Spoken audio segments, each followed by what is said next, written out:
Alors, on va commencer Ok. vers les jours ou les mois en 1975, vers la fin de la guerre. Pourrez-vous décrire votre vie en ce temps-là? J'ai quitté Saigon en 1975. C'est le 29 avril 1975. Moi et mes trois enfants sont venus à l'ambassade des États-Unis. Là-bas, nous entrons dans l'ambassade des États-Unis et aller à Guam par les hélicoptères. Puis, nous sommes venus au camp de réfugiés à Guam en 1975. C'est le 12 mai 1975. Alors, revenons au début de l'année 1975. Alors, c'était quoi votre vie? J'étais là avec mes parents, avec ma boutique. Là-bas, j'ai fait la fabrication des gâteaux vietnamiens. Là-bas, j'ai une grande fabrication de gâteaux. Où habitiez-vous en ce temps? À Saigon. À Saigon, pendant ce temps-là. Et après la chute de Saigon, avant la chute de Saigon, c'est à 1 heure du 29 avril, nous sommes venus là-bas, et là-bas avec des milliers de personnes après moi. Mais heureusement que nous pouvons entrer dans l'ambassade avec mes trois enfants.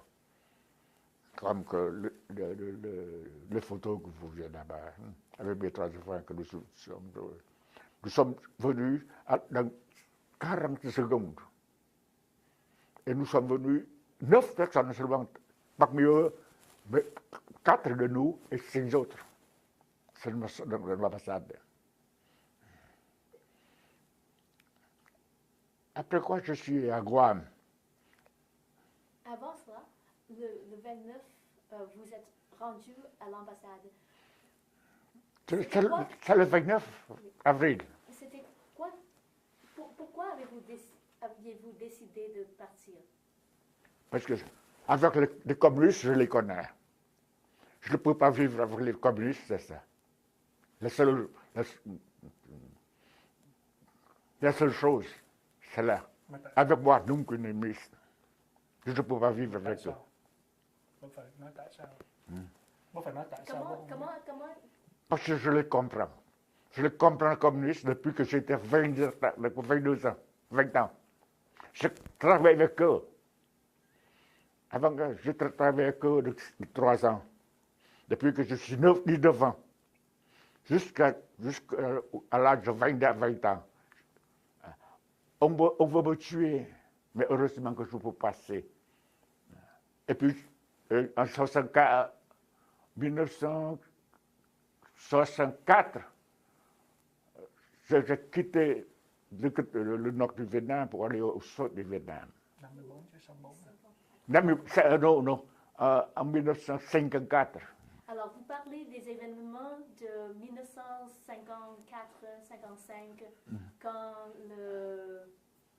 Les réfugiés du nord au sud.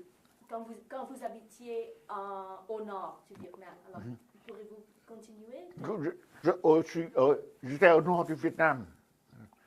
J'étais au Vietnam, j'étais comme on a dit, comme des choses, ce sont des gens qui ont des fortunes, ils ont des rizières. On me dit que des choses. Et puis, c'est pourquoi je les comprends. Je dois quitter le nord pour aller au sud. Qu'est-ce qui s'est passé? On a tué beaucoup de personnes là-bas. Surtout les gens comme nous. On tué des centaines, des milliers d'hommes. Même mon oncle, il est tué par eux. En jetant des cadeaux, des pierres sur lui, jusqu'à la mort. En 1956. Vous étiez témoin? Non, non, non. Pendant ce temps-là, j'étais au sud déjà. Mon oncle était tué par eux en 56. Moi, j'étais au nord, allé au sud en 55. Et lui, il reste là au nord. Il était tué en jetant des pierres sur lui. Il est mort avec les pierres jetant sur lui. Et moi, j'étais condamné condamné de mort.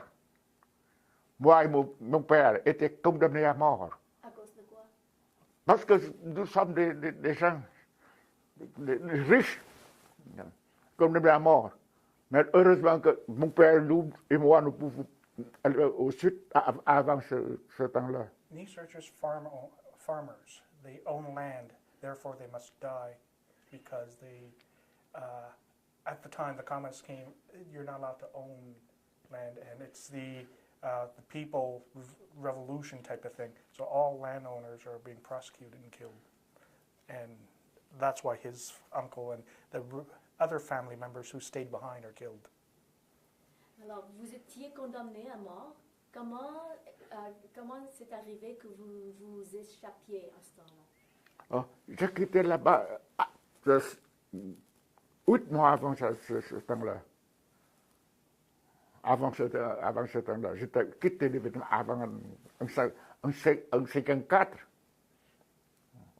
Je connais les communistes. Je dois quitter parmi les gens qui sont allés du nord au sud. Il y a beaucoup de gens, des millions de personnes qui sont parties comme ça. Vous quittiez en avion, en quel moyen? Non, En 54. en 54, j'étais passé à pied. Có đi xe lửa đúng không? Có đi xe lửa không? Il y a un train.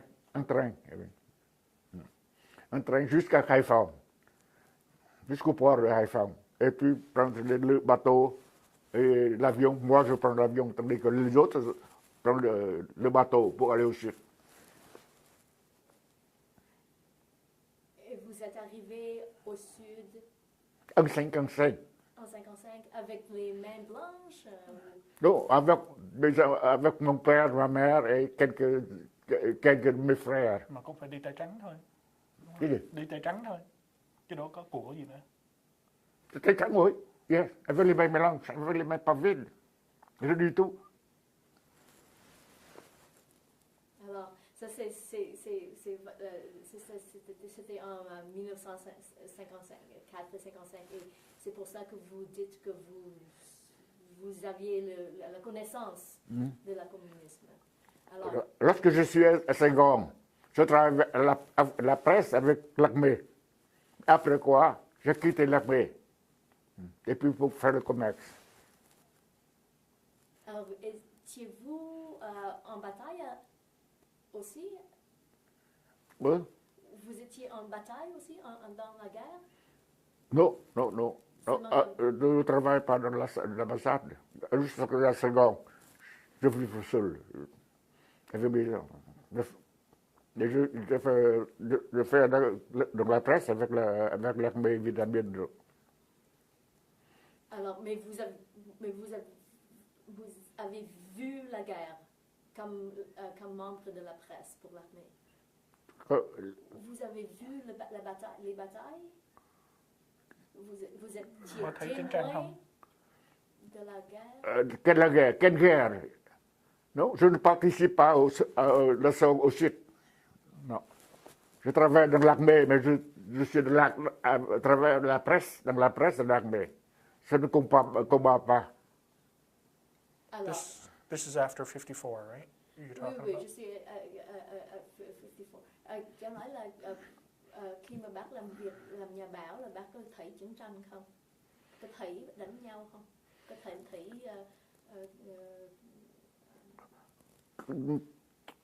Lorsque j'étais à Saigon, au bureau de presse, je ne vais pas au combat. Okay, c'est ça. Auparavant, j'étais dans l'armée française. J'ai participé à beaucoup d'opérations. Avant d'aller à Saigon, j'étais dans l'armée française. Dans 2 ans. donc l'armée française. Et puis depuis ça, je reviens avec, ma famille. Et puis, comprendre, je disais d'amener mes parents et mes frères et sœurs aller au Vietnam, au sud, avec les mains blanches. Ok. Alors revenons maintenant en 1975. 1975. En 75, c'est autre chose. Deux fois. En 1955, je suis venu au sud du Vietnam. Et en 1975, j'ai quitté Saigon. J'ai quitté le Vietnam, le sud, pour réussir. Alors, est-ce qu'on peut continuer maintenant à partir de 1975? Ok. Alors, vous avez maintenant une boutique de gâteaux. L'ambassade? Non. Làm bánh, bố làm tiệm bánh ở Ôi. Việt Nam Ah. sau năm tư. Je vous ai dit que lorsque je suis venu au sud du Vietnam, premièrement, je fais la presse. Je travaille avec la presse de l'armée vietnamienne. Mais je travaille dans les bureaux. Je ne travaille pas dans les flots. Je ne combats pas. Je prends la presse avec les journaux et toutes sortes de choses. Ok. Mais dans 2 ans seulement. Ok. Mais lorsque j'étais là au travail, je crois que mes gains ne suffisent pas avec le... Je le quittais pour faire le commerce. Et puis je deviens millionnaire en 1975. Yeah, so he started with the news thing, but that wasn't enough to support the family. So the family decides to open up a shop, a boutique to make Vietnamese cakes, I guess. And that was the thing that made him rich again, to support the family. Et en 1975, parce que je connais ce qu'on fait, on a tué beaucoup de choses. On dit que tuer une personne, parmi eux, il n'y a que seul qui comment dire, c'est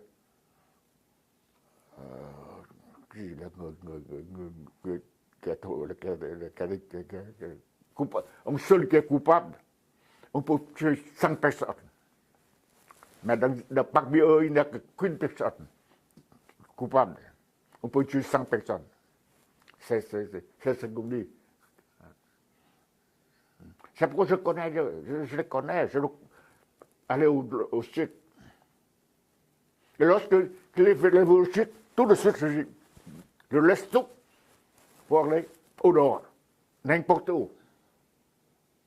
Et nous pouvons aller dans l'ambassade des États-Unis là-bas ce jour-là, avec mes 3 enfants pour mieux. Et vous aviez 9 enfants en ce temps-là? Oui, 9, je reste là avec ma femme. Et ils sont venus ici en 80. Et 6 autres, ma femme et ma mère aussi. C'était impossible de prendre toute la famille? Oui, toute ma famille sont ici. Oh, yeah, it's not possible taking.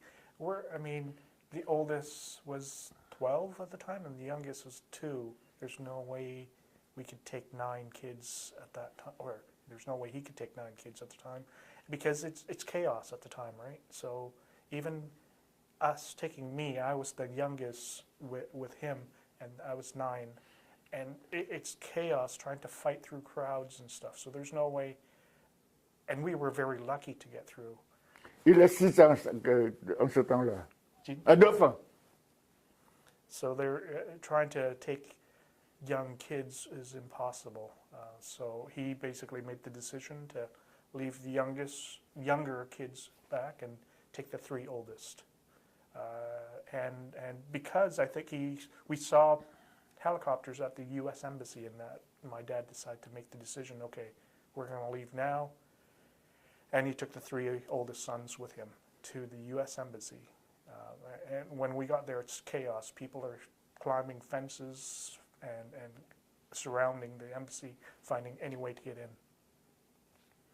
Rồi nó hỏi bố là tại sao không mang hết gia đình đi lúc đó. Để mà nói cho nó. Vâng. C'était, pourrez-vous décrire la scène en ce temps-là à l'ambassade? Comment? Pourrez-vous décrire la scène? Bố tả cái lúc mà bố tới tòa đại sứ cái gì xảy ra. Mình nói một tiếng Việt mình dịch cho nó nhé. Cái mày biết rồi. Bố cứ nói được, con nói thêm rồi. Đó, après moi, c'est des milliers de personnes qui sont derrière moi. Mais heureusement que nous pouvons jusqu'à la porte. Vous voyez, jusqu'à la porte. Et la porte était ouverte dans 40 secondes. Et moi, mes enfants, 4 de nous, avec 5 autres sont venus en ce temps-là dans 40 secondes. So, as I remember, when we entered the U.S. Embassy area, the front gate is just filled with people. There's no way we could find our way through, and I could see, military Marines, I guess, they were guarding everything. And my father took us sort of, let's walk around, and we went to the back side of the embassy. And we were very lucky at the time that the U.S. ambassador needed to leave so that he could go back to his house. He forgot to shred some documents. C'est la porte de l'ambassade. Yeah, he forgot to shred confidential documents, so he needed to leave to go home to shred the documents. They opened the gate for, I don't know, mere seconds, really.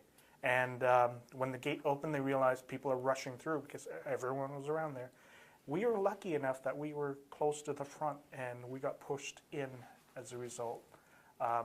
And as soon as they realized that, they shut the gate, and maybe I'd say 15, 20 people at most got in while that opened. We have footages of that on the news that we were lucky enough to find. And looking at the scene, we were very lucky because my father he could try and push, but there's this big Marine that's closing the gate and pushing him out. My brothers and I were tiny kids, and my father said, crawl. And we were lucky in that we were near the front, so we weren't stampede. Otherwise, if the little kids and that many people, it's a stampede. Had the gate open, we would have been crushed. But because the gate was closed and people couldn't push forward, we crawled underneath, and we were able to get through the gate that way. And my dad was the last person to get in through the gate. Once, I guess, the Marines saw the 3 kids are in, they just let them through. But it was chaos at the time because the night before, I was young, and I saw, dogfights in the sky. The planes were fighting and helicopters flying by, and I thought, hey, this is cool. Let's go up to the roof and watch what's happening. Meanwhile, my mom is looking for us and saying, where are all the kids? We were all sitting on the roof watching the fireworks. And so the next day, my dad just grabbed us, and I had no idea what was happening. He grabbed me and said, follow me, and then we went to the U.S. Embassy there. You didn't say goodbye to your mom? I didn't know what was happening, so I didn't even say goodbye. Yeah, I just followed my dad. Alors, maintenant, on est dans l'ambassade. Oui, dans l'ambassade, les hélicoptères qui sont venus. Et au 50 par 50, sur l'hélicoptère. On l'amène au paquebot dans la mer, au 7e flotte, à la 7e flotte, là-bas dans la mer. Et puis après quoi, nous sommes venus à Guam avec des bateaux. On reste là dans 2 mois dans les camps de réfugiés. Et j'ai demandé, et on nous amène aux États-Unis. Aux États-Unis, j'ai demandé à l'ambassade du Canada pour venir au Canada. Et nous sommes venus au Canada le 14 juillet 1950. 75, du 14 juillet. Alors, à Guam, au camp réfugié, pourriez-vous décrire votre expérience, vos expériences à Guam? À Guam, nous reste là, avec tous les autres comme des réfugiés. Je ne fais rien là-bas. I just want to make the comment regarding him saying we were helicoptered to a U.S. battleship, and we landed there as temporary to get out of the firing zone, I guess. And they kept us there for a little bit. And meantime, helicopters were coming and going and dropping people off, and then the deck got so full that they can't land anymore. And eventually, some of the helicopters they landed, they were pushed overboard as well to make space for people, because some of the helicopters were on board and there's no more space, so that was pushed over. Thì tại cái cảnh mà đi tàu ở trên tàu mà đi bo thì nó ngồi đi tàu cầu đi kiểu thì cũng khổ. So we were on the battleship for just that evening, and they transferred us over to a cargo ship. So they basically use the little boats and ferry us across to the Tại cảnh ship. mà 9 tuổi mà phải ngồi cái tàu như vậy thì nó rất nguy hiểm đến mức nào? So they ferried us, and we stayed in this cargo ship. It's big, empty hull. I think there were like 3 or 4 hulls, and we were in one of these hulls with hundreds of people just crowding into this empty area. And like my dad said, sometimes there's no space, and you're sort of cramped up in a spot, sharing it with everybody. Fortunately, we were given water. Food was basically whatever Army Reserve food, like all the canned stuff, crackers, and I know peanut butter and jam were common, so that's what that was food while we were on the ship. And in terms of bathrooms, there was no bathroom space. It's a cargo ship. So what they did was they created a little deck on the side of the ship where I guess emergency boats would have gone. So it's a platform, and you're walking out to a platform over the edge of the ship, and that's where you go do number 1 and number 2. But it's a very scary feeling because you're standing on deck, it's windy, and there's nothing to hold on to, and you're just, it's scary at the time. I guess it's scary at any time, but there's no bathroom on the ship, and that's what we were doing. It's a little, it's not a big or very far, but you're squatting there and peeing over deck. It's a simple plank. Just a plank, nothing. So there may be a little rail, but it's basically you're squatting and you're seeing the water, and that's what you're, so it is a scary feeling, but we didn't have a lot of food or water. So maybe the whole time that we were there, I may have gone once or twice and holding it in, but there wasn't a lot of food or water. And I think we were fortunate ones because we do have some food and water. The people that went after us suffer even more. So we were pretty fortunate in that way. Ça a pris combien de temps pour arriver à Guam? Đi khoảng tuần. Ở Guam rất là đưa Không đi thuyền khoảng tuần trước khi tới Guam. Từ mùng mình đến đó trong 9 ngày.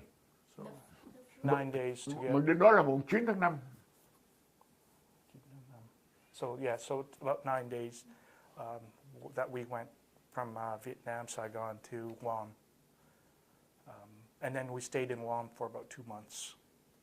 And Guam, as I guess it's just a refugee camp, lots of people, but there wasn't a lot to do. It's where people sort of reunite with other family members, and we found other family members while we were in Guam, my uncle and some other more distant relatives. We found them on Guam. It's basically bulletin boards. You post your name up there, and hopefully someone from your family find you.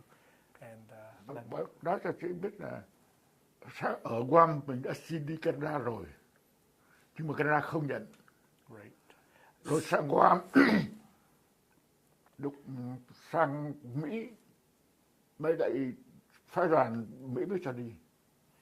Cái lý do tại sao lúc đó về sau này mà tôi hỏi ở Canada này, tôi hỏi cái ông Tây mà đấy, Vâng. tại vì Canada đã dưới 1.500 cái người cho đi khi tòa đại sứ Canada lúc còn chưa có xảy ra 75 thì Canada đã gửi cho 1.500 cái passport cho những người đi. Thì ở Guam họ đợi cái người đó, nhưng mà ở Guam những người đó không đi hết số, thì người ta cho thêm những người đi và nó kiếm ra ở Bác không nói bằng tiếng Pháp không? Bác kể lại cái phần đó bằng tiếng Pháp không? Ok. Lorsque nous sommes venus à Guam, à Guam, j'ai demandé à aller au Canada, mais on nous a refusé parce que il y a 1500 passeports pour que les gens avant de Vietnamiens, avant de le centre-ville. On attend là-bas, ces gens-là, mais ils ne vont pas suffisamment avec ce quota-là, le quota de 1500 personnes. C'est pourquoi on reçoit des gens là-bas aux États-Unis. Heureusement que nous sommes venus ici. Moi et mes quatre enfants sont venus ici grâce à ça. Mais pourquoi aviez-vous l'intention d'aller au Canada au lieu des États-Unis? Premièrement, pendant ce temps, je déteste les Américains. Parce que je pense que c'est à cause des Américains que nous perdons notre pays. Je n'aime pas les Américains pendant ce temps-là. Je vous passer n'importe quel pays, mais je ne veux pas aux États-Unis. C'est la première chose. La seconde chose, je pense que je parle français. Je crois que en allant au Canada, nous n'avons pas de difficulté sur la langue. Mais je parle français aussi que l'anglais. C'est pour ça que dit que, oh, vous êtes bilingue. Vous serez à Ottawa. C'est pour ça que... Alors, après Guam, vous étiez rendu où? Où êtes-vous rendu après Guam? Je reste toujours ici. On passe aux États-Unis 2 semaines. J'ai demandé au Canada,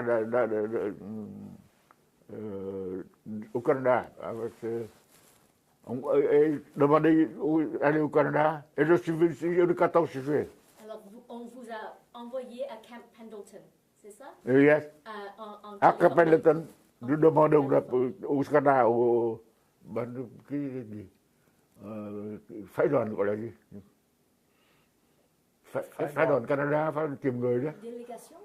La délégation canadienne là-bas.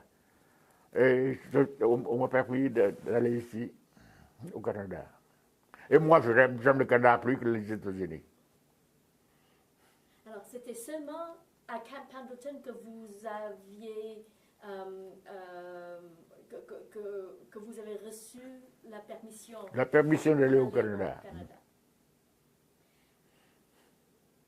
Et comment avez-vous appris que... Je m'excuse.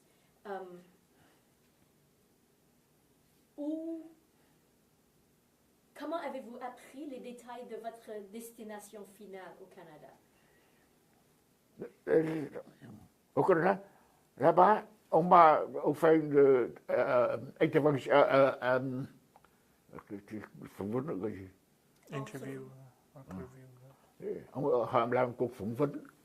Interview. Yeah. Interview, on m'a interview. Et puis on m'a... heureusement que nous avons... on m'a permis la permission de venir ici. Mais la décision... je m'excuse.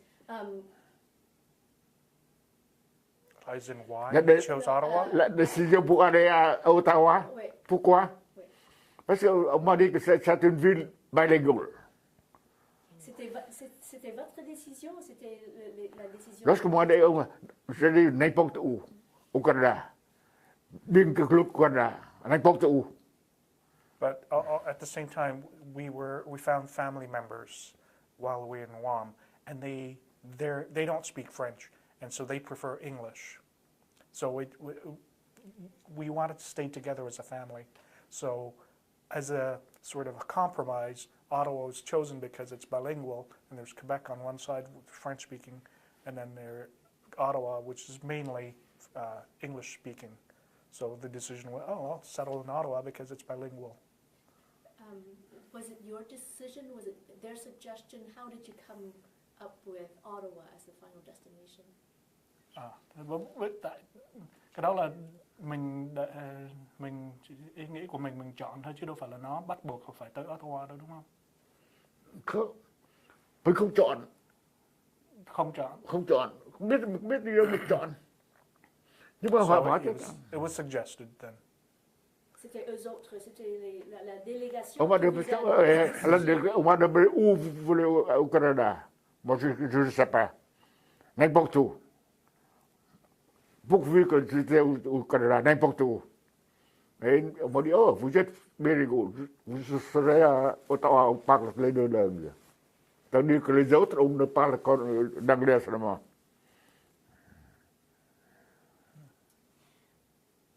Et puis,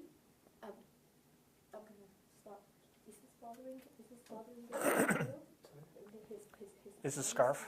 No, it's fine. It's totally fine. I can hear. The other thing I notice is doing this. I don't know if that rubbing sound is causing. Okay. Okay, I'm just going to mark that at 3 o'clock. I just had an interruption. Okay. On va continuer. Avez-vous besoin d'une pause? Je prends.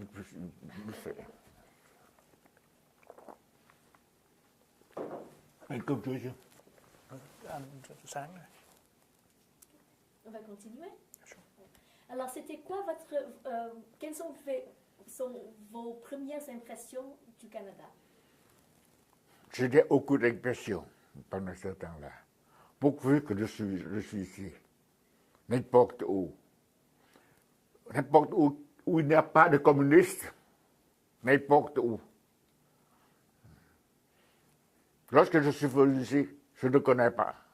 Qu'est-ce qui sera pour moi? Moi, je ne connais pas. Et je ne demande rien du tout, pourvu que nous pouvons aller au dehors du Vietnam. C'est tout. N'importe où. My first impression was my dad sort of warned me saying how cold Canada was. But when we arrived, it was in the middle of July, and it was one of the hottest months. And I was saying, this is not cold. What do you mean it's cold? This is hot. And we were there, and we didn't understand the seasons, that there are actually 4 seasons, unlike Vietnam, where it's really one season. There's not that cold and very warm. So my first impression, wow, this is great, until we saw snow, which is a different story. But for snowfall, we didn't even have the right proper clothing.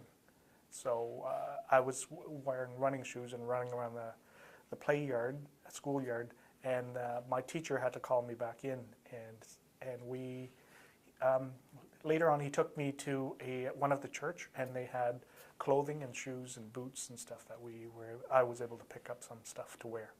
This was the language school in the middle of the summer? This is Elgin Public School in Ottawa, and it's just regular. I mean, we just join the kids as regular class, and we have one ESL class out of the whole day. But yes, it's at the ESL school where I took ESL, but it is Elgin Public School. But it was in the middle of the summer. You went right into school. Yeah. Well, as soon as summer was over, and we started in September. And so in terms of integration, I find at the beginning, I did not speak any English, and it was very hard to understand anything, and most of the communication was done just by hand or visually, and surprisingly, I don't know how it happened, but as a kid you absorb languages really fast, and after the first maybe 6 months, or I start to understand things. Not speak it well, but I start to understand things. Nói cái chuyện này cho nó nghe cho nó En français, continue. Bon, I Bah, don't have mais, lorsque aux États-Unis, lorsque je demandais d'aller au Canada, mes amis disent que tu es fou, ou bien tu es fou, ou bien tu es... Et pour aller au Canada, c'est dans des frigidaires artificiels comme ça.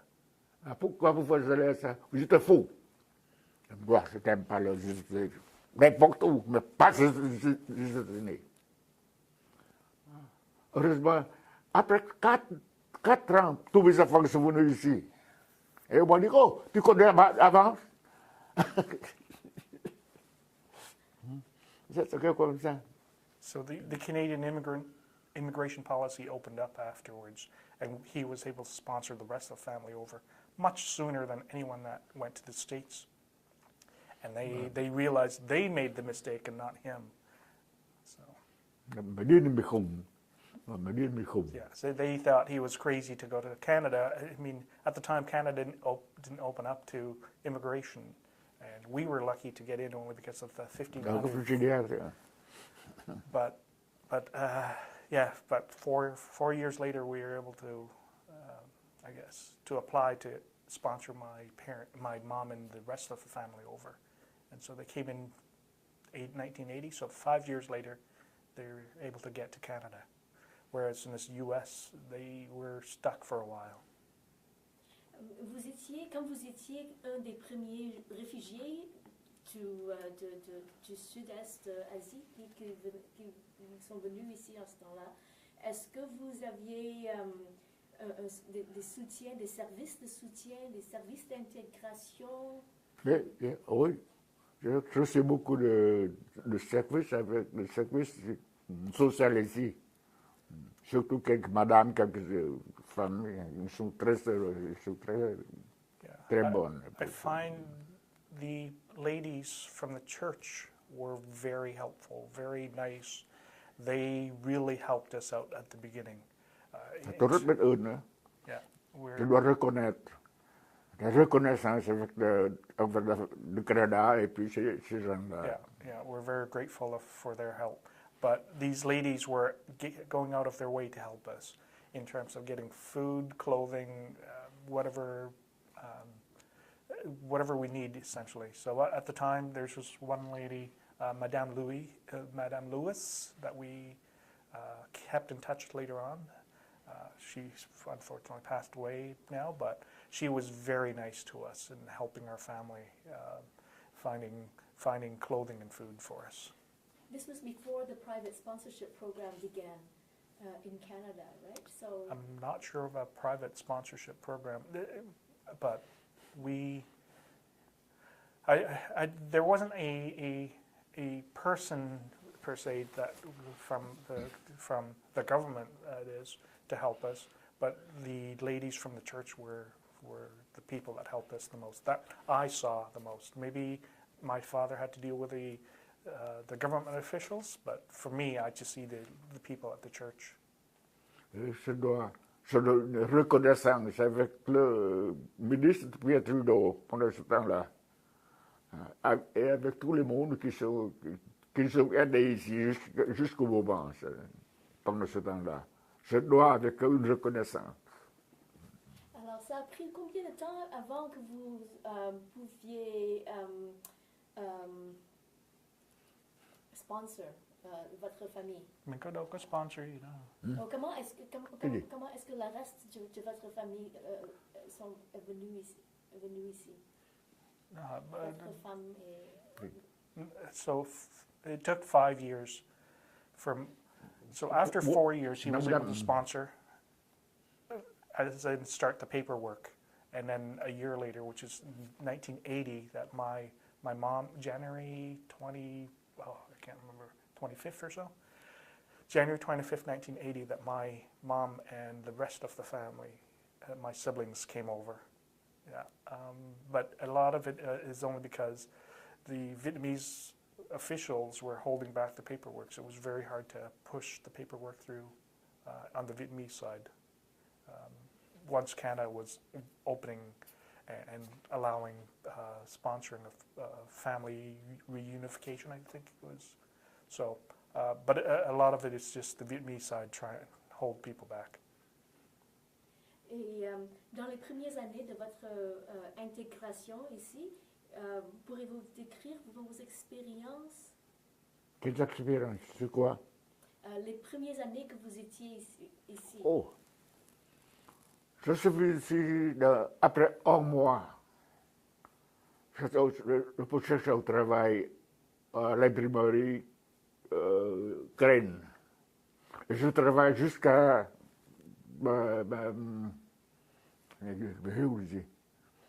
jusqu'à ma retraite. Donc 17 ans dans un seul bois, dans un seul lieu. Nhưng mà năm đầu tiên bố đâu làm ở Crane hả? Năm đầu tiên bố làm ở Crane không? Đâu có làm ở Crane. Bố làm Crane ngay. Làm ngay, okay. But at the same time, he was taking other jobs to... Luôn 17 năm. Yeah, so his main job was at R.L. Crane, the paper company, but he was also taking odd jobs for cooking, like short order cook and stuff. So I just remember at one time he was working constantly. I never get to see him. The reason is, well, first he needs to support us here, but at the same time he wants to make enough money to send back home to support the family back home. So it was really rough for him that he's always working. Bố lúc đầu bố làm mấy việc, cái bố con nhớ là bố làm R.L. Crane, rồi bố làm cái nấu ăn gì nữa đó. Không, cái việc lặt vặt có phải là lặt vặt thôi, con biết mấy chuyện lặt vặt, nhưng mà bố phải làm hơn một việc thì mới đủ làm bếp cho làm bếp cho Holiday Inn. Yeah. So that was just a short order cook. Hai job lúc. Yeah. Alors vous aviez deux travails en même temps. Deux travails en même temps. Surtout en français. Non, en anglais tout. Alors vous apprenez l'anglais en même Tout temps. en anglais. So my dad was able to understand English, but his pronunciation and because he felt he can't speak it, he was not confident in speaking in English. But you know, after coming here, he's forced to speak English as well. So it's still not his preference, but he picked up English as well. Còn mấy cái chuyện mà bố kêu hồi đó tới đây không có người Việt, mấy người Việt. Somebody see there, il y a 400 Vietnamiens seulement. Ottawa. 400, oui. So he often invites people from nearby to come over and have dinner with us. So I remember one time he was hosting a lot of people, and just so that there's some sort of Vietnamese community, because there was none.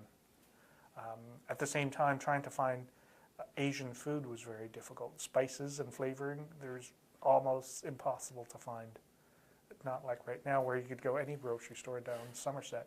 It was a struggle to find the food that we wanted. So what did you eat mostly? Well, they still have rice, right? So that's always the main dish. And you know, the meat that my father takes. So one of the things was, I have to say, my dad was probably one of the first to sort of make pho, and he was inviting a lot of people around. I remember people coming, dropping by, just have pho with us, because that's one of the things I guess that stands out for in my mind. It was Vietnamese food that everyone can associate with. Bố làm phở cho mọi người tới nhà đó, bố nhớ không? À. Bố đi. Sao? Hồi đó bố làm phở cho rồi mời mấy người tới. Có mấy người có mấy cái ít đâu thôi mà. Lâu lâu làm thôi, nhưng mà nhưng mà tìm mấy cái đồ ăn Việt Nam rất là khó. So it's, Lúc đầu ta mày nói cái chuyện này, có nên nói cái chuyện này cho nó nghe. cái gì nữa? Cái sở dĩ mà ta làm ở Kren đấy, chúng mày được cái học bổng ở đó đó. 6 năm liền chúng mày được cái cho nên cũng cái đó là học Bố bổng. nói cái đó được. Nói. Et surtout, vous savez que lorsque j'étais à la Crène, à la primaurie, je travaillais là-bas. Là-bas, il y a une bourse aux enfants des gens qui travaillent là-bas. De 3000 quand ils quittent le 12, le Coeurs. Grade 12. Et si c'est le premier, on lui donne une bourse de 3000 $, dans 3 ans, dans 5 ans, dans 5 ans d'université.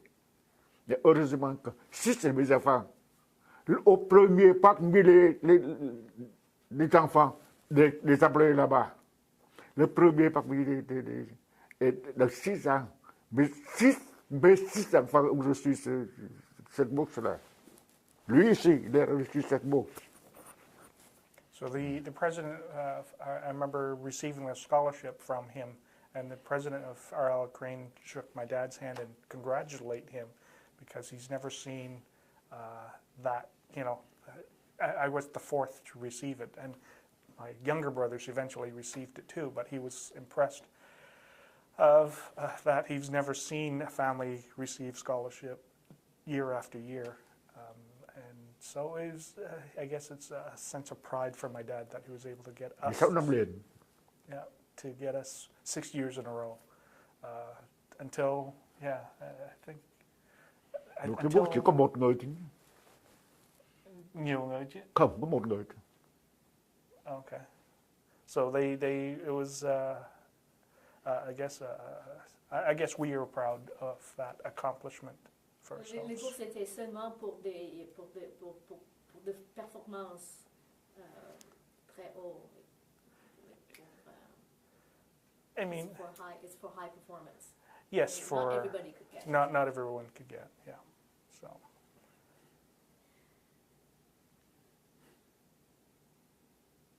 Alors, comment, quand on parle de vos expériences pendant votre établissement ici au Canada, c'était quoi, quels facteurs avez-vous ont vous aidé votre intégration? Bố nghe cái đó bố hiểu không? Không. Qu'est-ce que c'était grâce à quoi que vous avez, que vous pouvez vous établir ici? Grâce à habitué à faire quelque chose. Có cái gì ở đây giúp đỡ bố để bố thành lập, để bố tạo lên lại cái nghề nghiệp hay là cái gì ở đây không? Không, ở đây no. Không. Well, I mean, Les bourses. yeah, the scholarship. But at the same time, we were getting subsidized housing because when my mom and the rest of the siblings came over, we were crammed into a 3-bedroom apartment, 11 of us. And it was basically, and we're basically in a subsidized housing unit. But eventually they found a second apartment for us, and so we had 2 houses, or 2 apartments side by side, and we were using that. So in that sense, it helped us to settle. At the same time, I mean, Canada is very welcoming. As a kid, when I was growing up, most of the kids are very, very helpful in trying to help me learn in my first year. But there are, as with any place I find, there is always kids who are prejudiced, who's not familiar. And I find it very hurtful whenever they say, you chink, go home. And to me, I say, this is not my home. I am home. But it's very hurtful whenever these comments were made. And I'm not even Chinese, so. But I know what they're trying to say. the same time, because they say that, I want to work harder and do better than they do. So. Có sự nói là tại vì được sự sau khi mà chúng mày được cái works ở đây đó, sẽ làm ở ở đây đó, thì chúng nó có thể giúp đỡ bố được cái đó. Right. Giúp để được mấy đứa trẻ em mày học được. Yeah, I mean, without the scholarships that we received, there was no way my father would have been able to put all 9 of us through university. Cái bố không thể nào mình làm được. So that's another reason why we had to work a little bit harder to get better marks, so we get our scholarship to go to the university. Otherwise, there's no way my father could afford to put us all to school that way.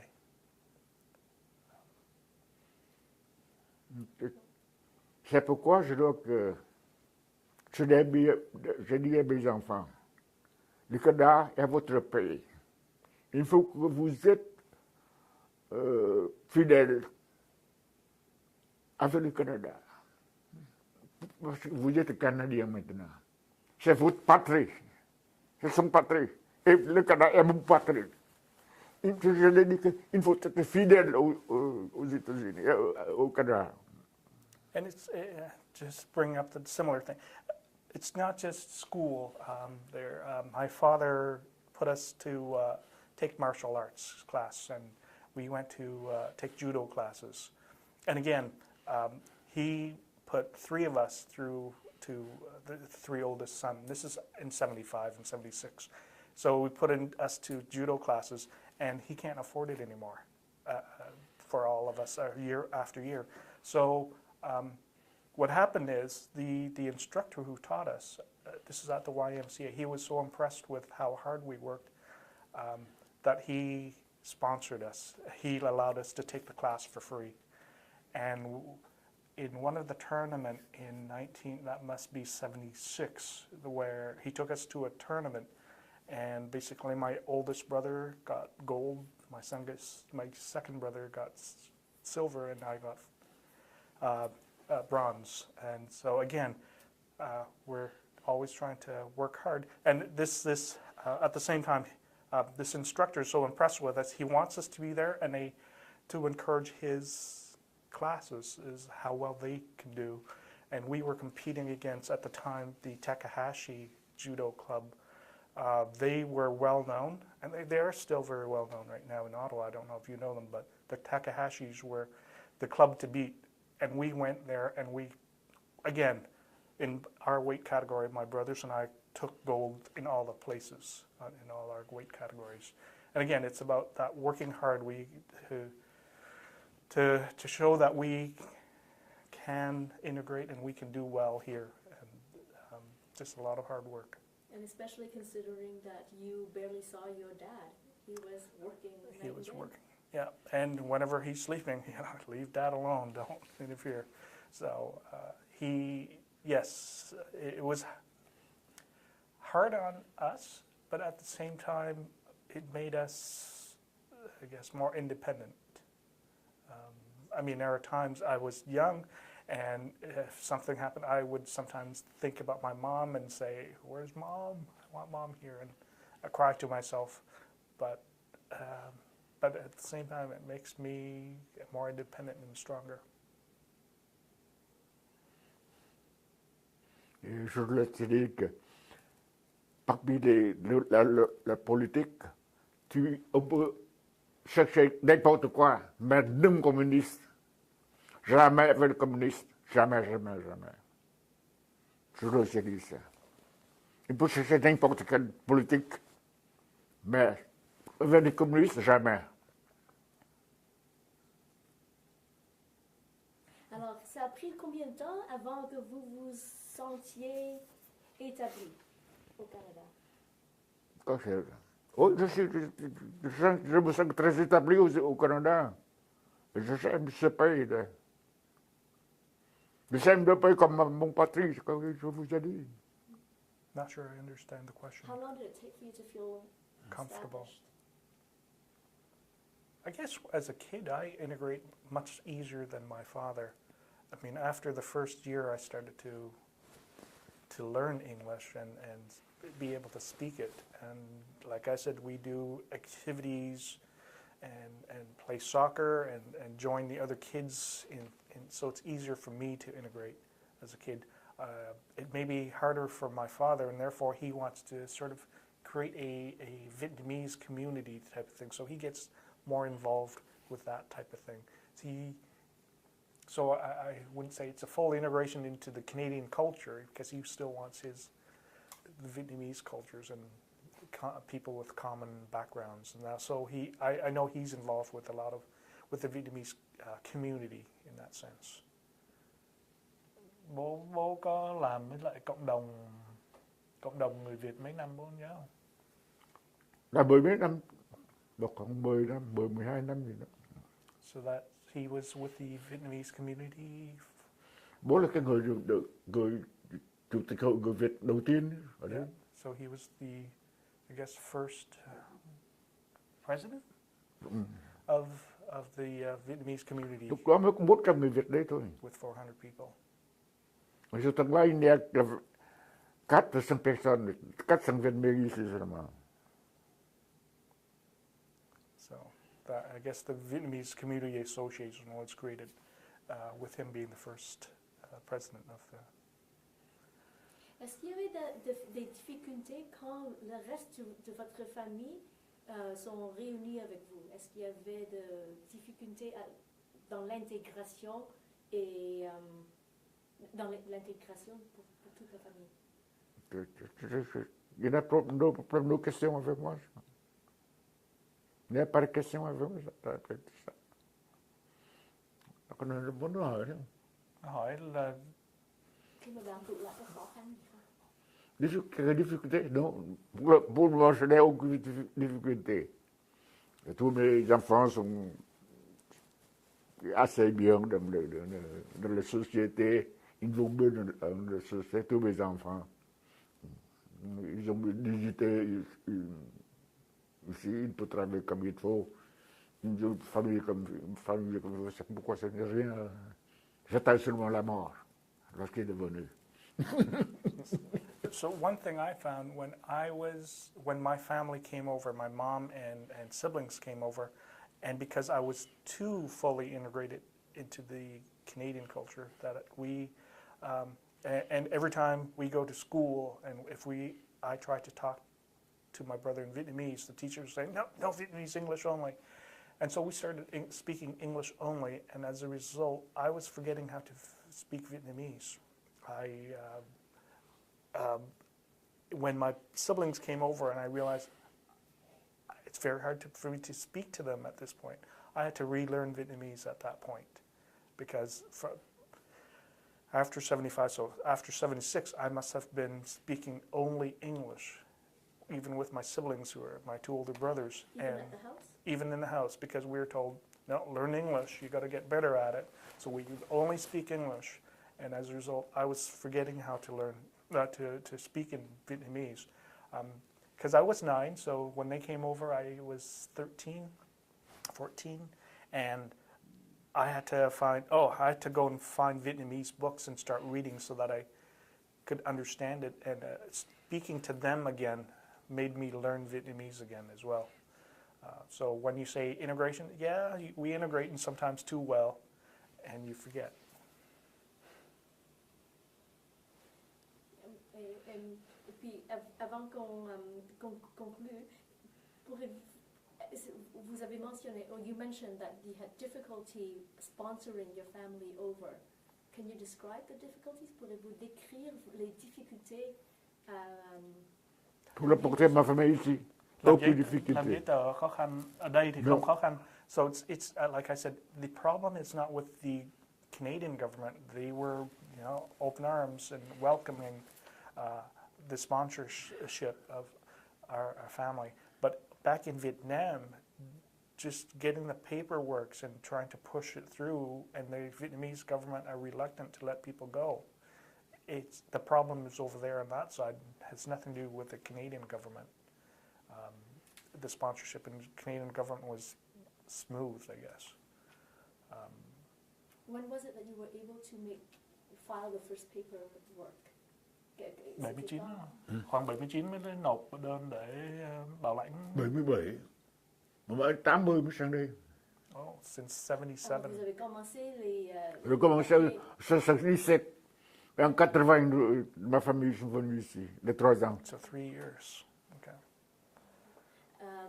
Et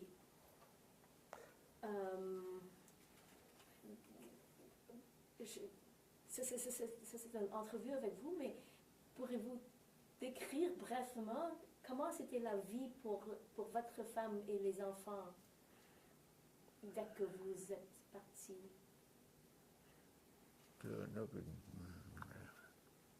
Trả lại cái gia đình như thế nào, là đời sống gia đình như thế nào? Cuộc sống gia đình hả? Vâng. Cuộc sống ở gia đình Ở trong Việt Nam đó. while the family in Vietnam. Yeah. Hồi nào, thời kỳ nào ấy chứ? Rồi, khi Mẹ mà- con lúc mà ở nhà ở Việt Nam từ 75 tới 80 sống như thế nào? Thì mẹ lấy cưới tao thì Không. Thì 75 80 thì mình trong đi đó rồi. cái tiệm anh thì Đâu còn tiệm bánh gì nữa. Từ 75 75 à. tới 80. Thì bạn thì không khổ ở nhà chứ có làm gì đâu đâu. So Kiếm ăn từng bữa mà. yeah. So this is a story I hear from my mom, because I wasn't there and neither was my dad. But my mom was saying, basically, there's no food, and the communist government said they'll provide for you, and each family is given certain portions of rice and depending on how many people in the family. But you would have to line up at, say, 5 in the morning to go and get rice. And sometimes my mom can't make it, so my younger sister sometimes have to just stay in line with basically I guess the family, I guess they cái gia sổ mà để ấy. So there's this sổ hộ khẩu, vâng. So there's a booklet that basically you present and say, these are the people in the family, and so we get this much. Anyways, so my mom's sometimes busy and just put my younger sister, maybe, I don't know, if I was 9, she would be 6, standing in line, just hold the place while my mom, because you're waiting in line forever. And finally you get up to the line and you get your portion. My mom comes back and she says, half of it is dirt and sand and rocks and pebbles that you have to sift through and get the rice portion.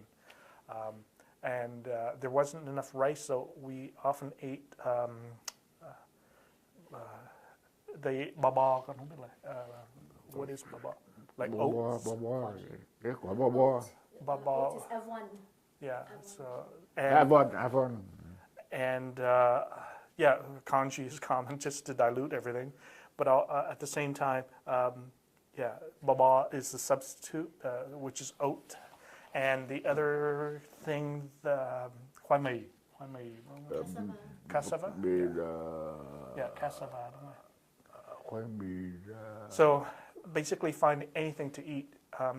So one of the things my mom learned later on was she went to a farmer, and she would cut her own stuff from the farm, and it's just Vietnamese vegetables type of, muong or a certain type of vegetables, and then she would take that from the farm.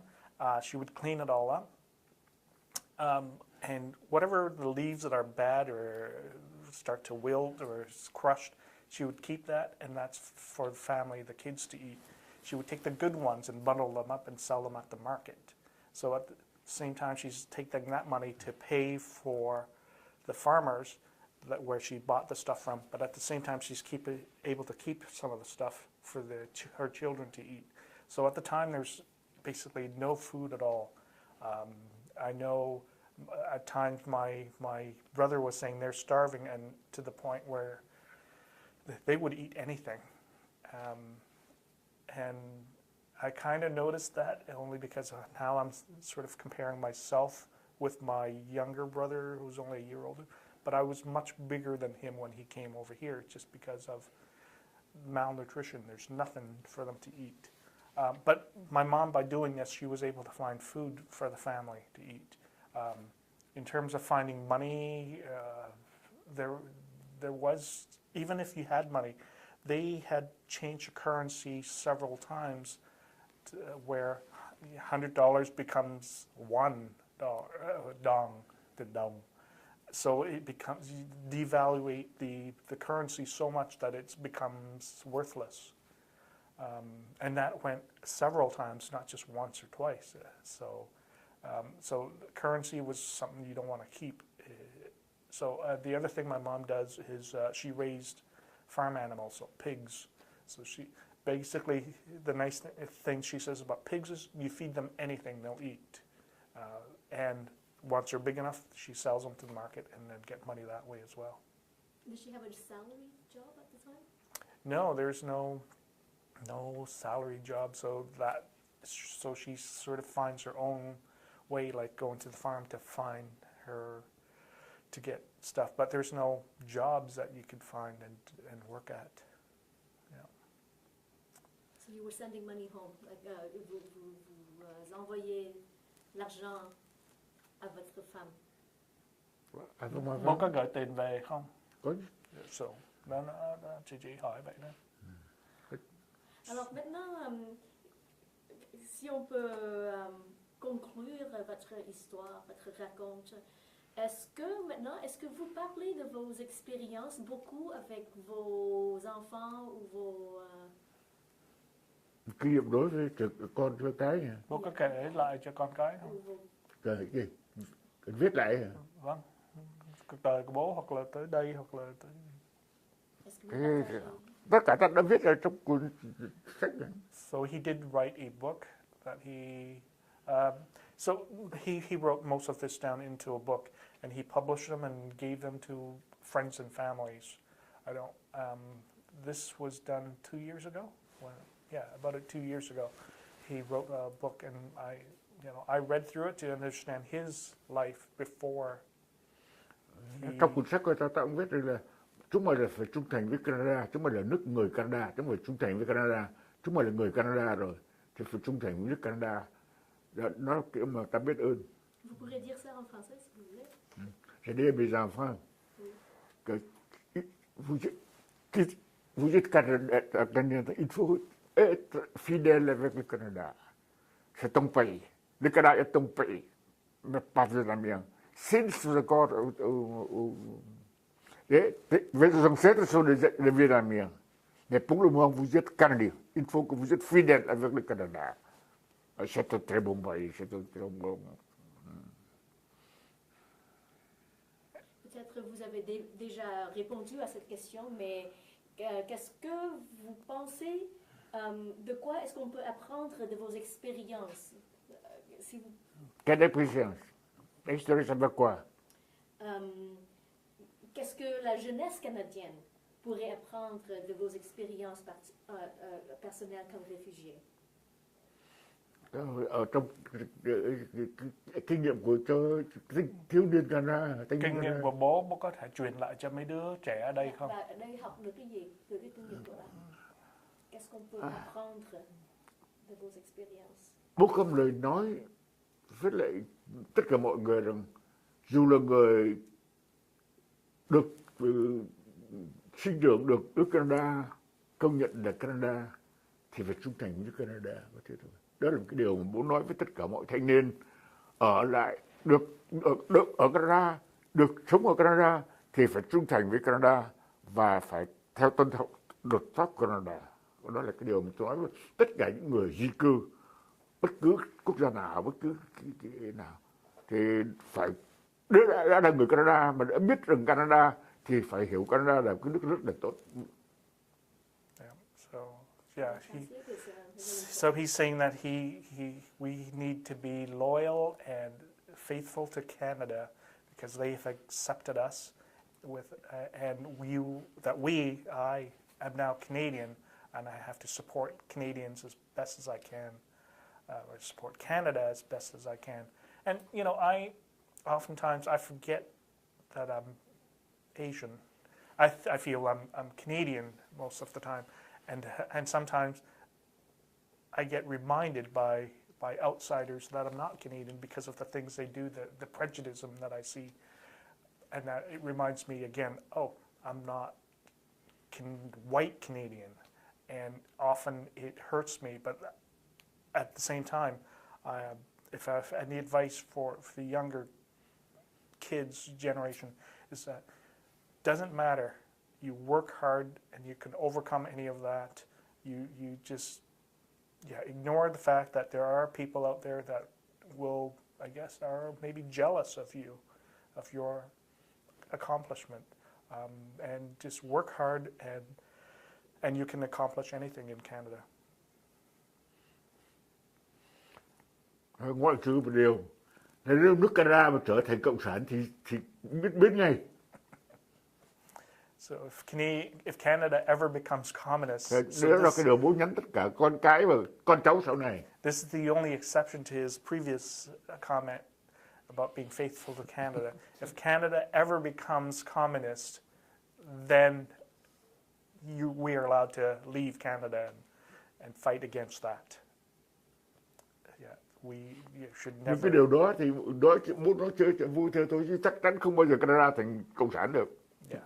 So he says that jokingly, and that Canada will never become Nói cho communist. vui thôi. They'll never become a communist country. So. Thank you. All right. Ça c'est le portrait que de Jésus qui prend à la porte de l'ambassade des États-Unis en 1975. C'est une heure du 29 avril. C'est moi. Et celui-là, je ne sais pas qui. So this is at the U.S. Embassy, and what's happening here that you don't see is the gate just got opened, and people are pushing their way through and being crushed, and this lady was also being crushed. And the hand that you're seeing, it's hers, but what you don't see is there's a Marine that's pushing everyone back out again. So that's. Cette porte est ouverte dans 40 secondes. Et nous pouvons passer là avec mes enfants, 4 propres enfants et moi. Nous sommes passés là avec 5 autres, je ne sais pas qui. Celle-là, je ne sais pas qui. C'était quand que vous avez fait la découverte de cette cet image? article, comment vous avez découvert? De ce qu'il y a beaucoup, il y en a beaucoup. Oui, je sais, mais parce que quand vous êtes réfugié, vous ne lisez pas le journal. Comment vous avez... Parce que mes amis aux États-Unis, ils me connaissent, ils m'envoient ça. C'est le Newsweek, ils m'envoient ça. C'est mes amis aux États-Unis, ils m'ont envoyé ça. Moi, je ne le connais pas. Ah, ok. Parce que vos amis ont lu cet article. Aux États-Unis, ils connaissent, ils m'envoient ça. Moi, je ne le connais pas. And then years later, we were watching the 10,000 Day War document, and we saw ourselves at the front gate being pushed out and then finding our way into the embassy. So we were very lucky in that to find that document. It's only like a 10-second thing, but hey, that's us. It was interesting to see. And you will provide us that link. Tôi cứ lễ rồi. Đám cưới của con, hay sao? Hình lễ gì đó. Hình như đám cưới của con. Cái mày Con à? Cô có tới khi ba. Cái này là chụp gia đình không thôi. So this is a picture that was taken during my wedding. I was the first son in the family to get married. And so this is all my siblings. Vợ mẹ không ở đây, vợ mẹ không ở đây, đây là em. Yeah, these are all my siblings. Đây là em chứ không phải vợ đó. Yeah, that's my sister there, and I guess. Chụp con tôi không thôi chứ không chụp. I guess missing is my quý mày à? oldest sister. Yeah, con mặc cái áo này là kiểu đám cưới của con thôi. So, and I guess a second bowl. cái trang đầu. Muốn coi trang đầu sao? Không. Có cái hình đó hả? Hình lúc còn trẻ hả? Hình con trẻ gần trang đầu mà. C'est la mienne. Cái đó là hồi đó bố 88 tuổi. When he was 88 years old, we had a celebration, and that's when he actually wrote this book. Kỷ niệm ngày 88 tuổi. Yeah, and gave to all of us at the time. Bởi vì ta sinh ngày 28 tháng 8 năm 1928. So officially on his document, he says he's born 1928, mùng 8 tháng 8 hay sao? 28 tháng 8. 28. Ngày ta đó. 28 tháng 8 năm 1928. August 28, 1928. So he likes the number 8 in there. And so on his 88th birthday, we had a big celebration for him.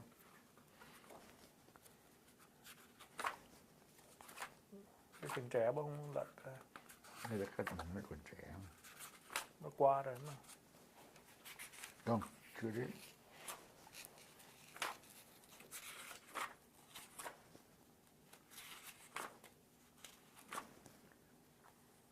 Các hình này không cần. Well, cũng là cái there's one here that's when he first emigrated to Saigon. That's the family. Cách đây 60 năm, 70 năm rồi. 1954, 54, yeah, 55. Đây là bố tôi, kể cả bố tôi mẹ tôi. That's when they first emigrated to southern Vietnam, Saigon. Hơn 70 năm rồi. Và cái hình này là chính tay tôi chụp.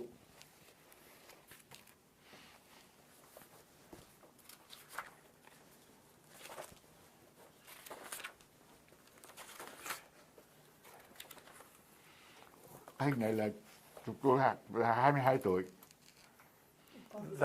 That's him when he was 22 Lorsque years old. j'avais 22 ans, oui. Bây giờ tôi làm cho De Zabero. Bộ Pháp. Cho Pháp. Làm cho quân đội, cho phòng hỏi cung của De Zabero. Cái cuốn sách của này đó, cái cuốn sách này là trong đó tôi nói tất cả các đời tôi làm ở đâu, lúc nào làm công an cho Việt Nam, lúc nào làm cho De Zabero, lúc nào làm cho tôi nguy hiểm lắm, tại là cái thứ này là thứ nguy hiểm lắm. Để xưa kia làm công an cho Việt Minh, xong rồi không làm cho Việt Minh nữa, trở về làm cho De Zabero, lúc vào trong Nam thì làm báo chí, làm báo cho quân đội. Thế rồi nghỉ quân đội thì làm bánh. Cảm ơn bác. Thank you very much. Cái đây chụp chưa? Đây có rồi. Cái hình này thì là cái chụp cái hình trẻ. Chưa. Phải scan. Này nó Phải nói để ông Hay scan. là cái này là anh có file digital phải không? Digital Anh gửi document đi, gửi cho- dễ hơn. cho- Các kiểu có muốn Cho có. một quyển sách. Đây là cuốn sách tôi làm in ra. Dạ. Đây là cuốn Cháu Nguyễn nghe Triều. nói mà chưa bao giờ thấy sách của bác, bây giờ mới thấy đó. Sách của chữ Hán này, như luôn. Cái hồi nãy mà khi mà cháu hỏi thì là hình như là bác không có kể cái chuyện mà bác làm việc cho công an. Không. Cháu hơi tiếc là bây giờ không có biết có trễ quá để mà vòng lại cái chuyện đó không? Có nhiều cái chuyện ở hồi trước ở bên miền Bắc á, làm nhiều cái ấy, cái cuộc đời rất là Nếu là bác đi kháng chiến gì? Bác có đi kháng chiến không? Không, có kháng chiến chứ. kháng chiến lúc đó bố làm công an đó. Mà đâu làm công an. Chứ đâu ra ngoài ấy mà Đâu, đánh. bác đâu có ra ngoài... Tôi không đánh chồng. Đâu ra ngoài trận đánh gì. Không chiến đấu. Ông Nguyễn Sơn hay cái gì đó. Nguyễn Sơn. Nhưng mà không ra trận. Tôi không ra trận cả. Vì tôi làm công an. Tôi làm ở phòng gián điệp. Thì đó hồi nãy không có nói cái đó. Lúc bấy giờ tôi làm công an. Bây giờ đó, tại vì bác làm công an cho nên đó, nó rất là ảnh hưởng tới, nếu mà bác ở lại Việt Nam là bác sẽ bị nó khui ra. Thế nó sự, Cái đó là cái tôi nói các chị nghe, So just before we start, ngay khi tôi làm công an tôi đã bị... est-ce que vous pouvez décrire cela en français? Oh. It's very hard for him to. Vous êtes Okay, un that's agent why. secret. Vous Ok. expliquez ça. Nếu muốn thì tôi... Okay, so comment Dạ, est-ce dạ. Parce qu'on pourrait Rồi sao anh có thể tiếp nối lại được? oui, on va continuer ok, cette so- conversation. cái này là năm 67 phải không? 60, Năm 1947, năm 1945, 45 hả? Ok. sau khi mà Việt Minh chiếm được, bây giờ tôi có 19 tuổi thôi, 18 tuổi thôi. Ok, đây là cháu biết cái cách để mà bắt đầu lại rồi. Ok. Alors, vous... They're still rolling. They're still rolling. Ok. Vous dites que vous avez la connaissance de communisme. Oui. Alors, Thì đoạn đại như đây thì tôi có thể nói tiếng Pháp, lưu loát lại cái đoạn này được. alors vous dites que vous avez la connaissance du communisme. Alors, vous parlez des événements de 1945. 50. Non, de 1945, oui. Pourrez-vous décrire, pourrez-vous raconter vos expériences de ce Ok. temps-là? En 1945, j'étais dans le collège vietnamien. Et puis, après la suite, pendant que les communistes, je travaillais comme avant 45, après 45, lorsque les communistes sont venus. On dit qu'ils ne sont pas communistes. Et je travaille, je vois toujours, parce que lorsque j'étais à l'école, j'aime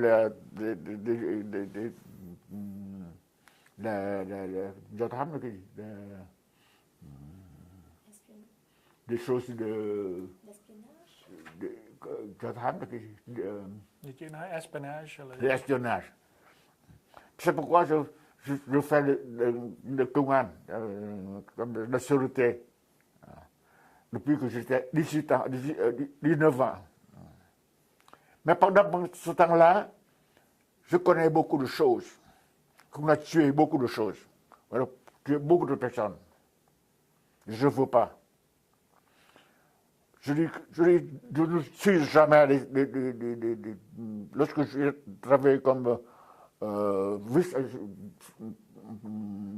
à 19 ans, j'étais aussi vice-chef de công an dans le district de Saigon, dans mon province. Je ne signe pas ces papiers-là. On dit, lorsqu'on écrit ATVV ici, c'est-à-dire an trí vĩnh viễn, ATVV, có nghĩa là an trí vĩnh viễn. Ở bên của đảng đoàn, lúc tôi làm công an đó, tôi nói bằng tiếng Việt thì khi tôi làm thì những cái hồ sơ họ đưa sang bên đảng đoàn, tức là bên cộng sản đó, ở đó nó có hai tổ chức, trong công an nó có hai tổ chức, đặc là Sûreté Vietnamese, ici deux formes. Les papiers, c'est le centre des communistes, le centre communiste. Et moi, nous ne sommes pas communistes. Il n'y a que 5 papiers, les gens là. Il n'y a que 5 qui ne sont pas communistes. Moi et 4 de mes amis. 2 de mes amis étaient tués par eux. Parmi les 5 de nous. On a tué 2. Jusqu'à... Après quoi, je le connais. Pendant que j'étais là, je ne le connais pas. Lorsque je travaille avec la sûreté française, et là-bas, je le connais. Mais moi, j'étais condamné à mort. Heureusement que je suis passé. Lorsqu'on dit ATVV hier, moi, je ne suis pas. D'après la sûreté, nous ne sommes pas. Ces gens-là ne sont pas tués, mais on l'a tué. On a tué des centaines de personnes comme ça. On tue par là, avec le poignard ici. Oui. J'ai assisté à quelques fois là-bas. Jusqu'à maintenant, j'entends toujours le bruit. Qu'on ouvre l'estomac. Hein? Parce que lorsqu'on ouvre l'estomac, le cadavre tombe au fond de la rivière. Ils ne sont pas là. J'entends toujours, lorsque j'entends le bruit, jusqu'à maintenant, lorsqu'on ouvre l'estomac de la personne tuée, on a tué par des regards comme ça. J'ai assisté quelques fois, 2 ou 3 fois par là. Et voilà, je ne sais pas. C'est pourquoi on veut me tuer aussi. Alors c'est pour ça que... Et puis, heureusement que j'étais capturé dans une opération par les Français. J'étais capturé par les Français. Heureusement que lorsque j'étais au Lucembourg, on me connaît. Là-bas, ils commettent tout. Vous savez, si vous avez de parler tout dans le... Je vais lire l'histoire. So he works for the French later on too, against the Vietnamese that he was working for before that. So he's on his hit list. He's on their hit list after that because he knows too much about how they work. Now he's working for the French. They want to capture him, and so he was not wanted by both government, French and Vietnamese. That's right. He was not wanted by either, but I guess so. He went to prison with a French prison for a while, but afterwards they realized that he was able to help them, and so he actually worked for the French after that. Bố làm cho tự Pháp bao lâu? Sự Pháp á? Vâng. Làm cho Pháp hay làm cho Việt Minh? Bố làm cho Pháp bao lâu chứ? Làm cho Pháp từ năm 1958. Khoảng mấy năm? 48 chứ. 48 cho đến năm 1952. 4 năm. So he worked for the French for about 4 years. Để làm cho Lucembourg. Starting in 1948. Đó là mình nói là khi làm ta bị bắt về Lucembourg, bị Tây bắt về Lucembourg. He was captured by the French and was ở đó imprisoned. Thì đó là phải nói là Lucembourg biết hết tất cả những cái chuyện ta làm. Tất cả những chuyện gì ta làm, cả cái cơ quan công an ở ngoài đó làm việc gì nó biết hết. So the French knew the activities, everything that he had done before when he was working for the Vietnamese Viet Minh. Thế nó thấy ta là người hỏi cung rất giỏi. Nó sẽ phải lên interrogator là bài interrogator. Nó sẽ không phụ công đi lên bằng ư. Nó sẽ tội nhân là gì tù đó. Prisoners. Tù đó đó thì nó thấy ta hỏi cung rồi rất là giỏi.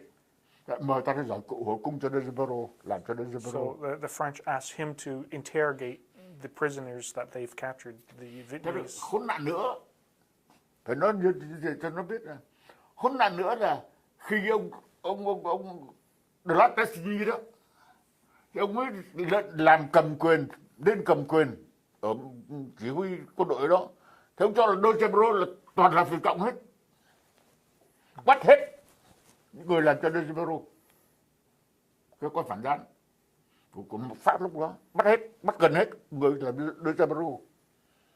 Tôi cũng ở trong cái đó. So there were counter intelligence saying that the bureau that he was working for. Biết công international, tức là công international. Counter. Là cái phản gián của Pháp. Nó bắt hết cả những người làm cho Pháp.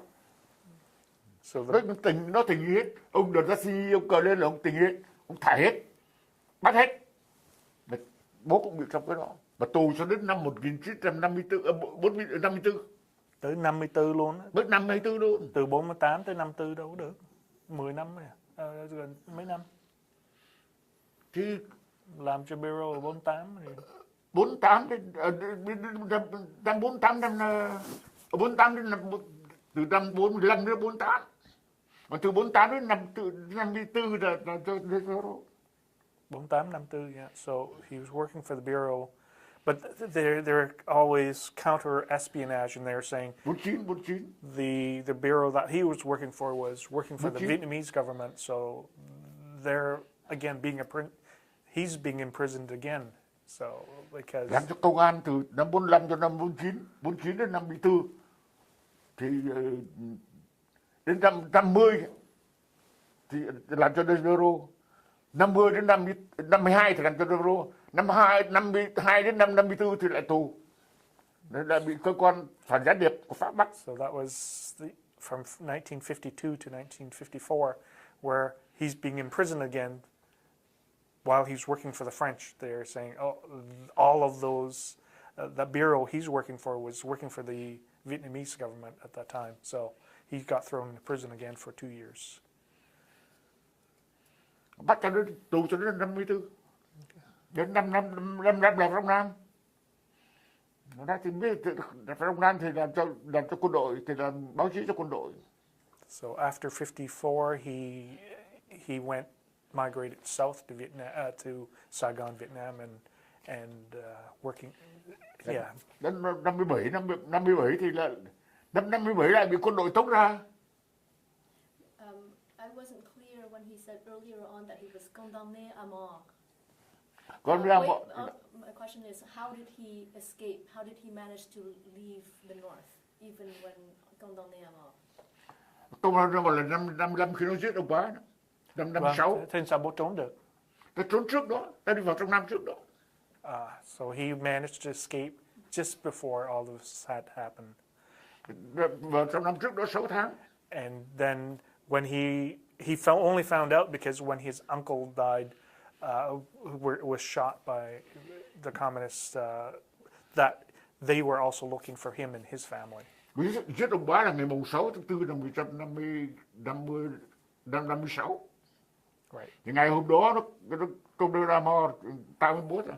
So they were looking for him as well, but he had managed to escape. Mình nói cái điều này với các cô chị bên đây dịch ra đã không xử tử vắng mặt. Hai tên này được với lại tôi với lại bố tôi. Ông bác tôi nó giết ngay, cả đó ném đá ra chết ngay lúc đó ở cái công trường đó. Bác tôi tức là bố anh ruột bác tôi, ông bố tôi nó giết ngay lúc đó. Tôi thì trốn được trước đó mấy tháng. Thì vào trong Nam thì cái ngày hôm đó đó, cái tòa án đó đó, cái tòa án nó giết ông bác tôi đó, thì nó tuyên bố tôi với tôi tử hình vắng mặt. Bản án được thi hành bất cứ ở đâu bất cứ lúc nào. Tử hình vắng mặt, bản án được thi hành bất cứ ở đâu bất cứ lúc nào. Cái điều đó là mãi đến năm 75 mà khi mọi người đi rồi, người nhà tôi nó ở ngoài phía Bắc nó vô trong Nam nó kể chuyện lại mới biết.